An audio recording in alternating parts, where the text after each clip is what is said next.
Heading overseas now, and after a decade-long legal battle, the fate of Julian Assange now rests in the hands of Britain's Home Secretary, Priti Patel. His lawyers argue that his extradition to the US on espionage charges should be blocked because he was acting as a journalist to expose military wrongdoing and is entitled to First Amendment protections. The Home Secretary has just days to make her decision. Julian's wife, Stella Assange, joins us now. Stella, the Home Secretary could hand down a decision any day, really. Just tell us about the weight of this decision for you and your family.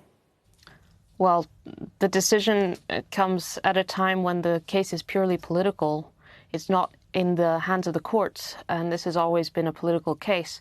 So our hope is that there will be a political resolution in this window, but the UK could at any time stop this extradition because it is in breach of its own extradition treaty with the US. So there's a window now, and if the Home Secretary signs this extradition, then we can still appeal it to the High Court, but we're really running out of time, so it's really critical now.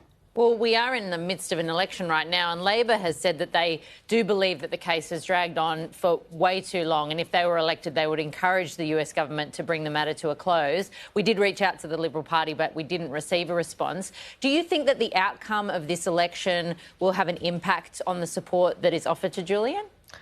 Well, the latest poll from a few months ago shows that 70% of Australians want Julian to come home.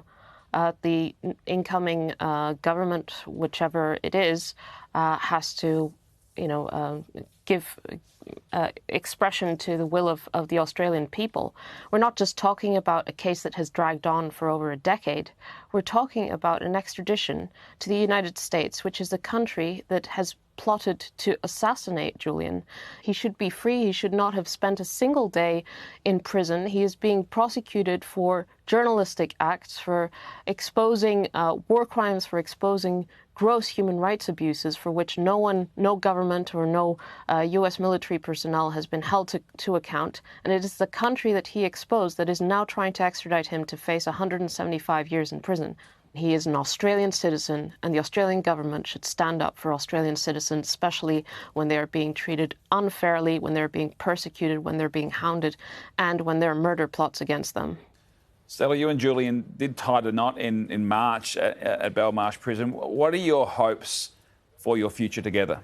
Well, we just want to live a normal life as a family. Our children are 3 and 5.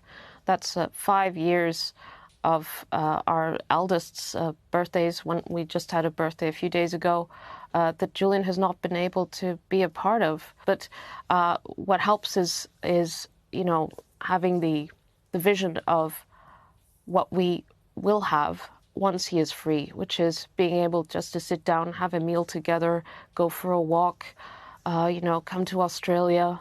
All these things, they're what, drives us, and we'll get there. But the leadership of the Australian government is critical here. All the Australian government has to do is pick up the phone. If the Australian Prime Minister says this should come to an end, Julian should come home, the US government will listen.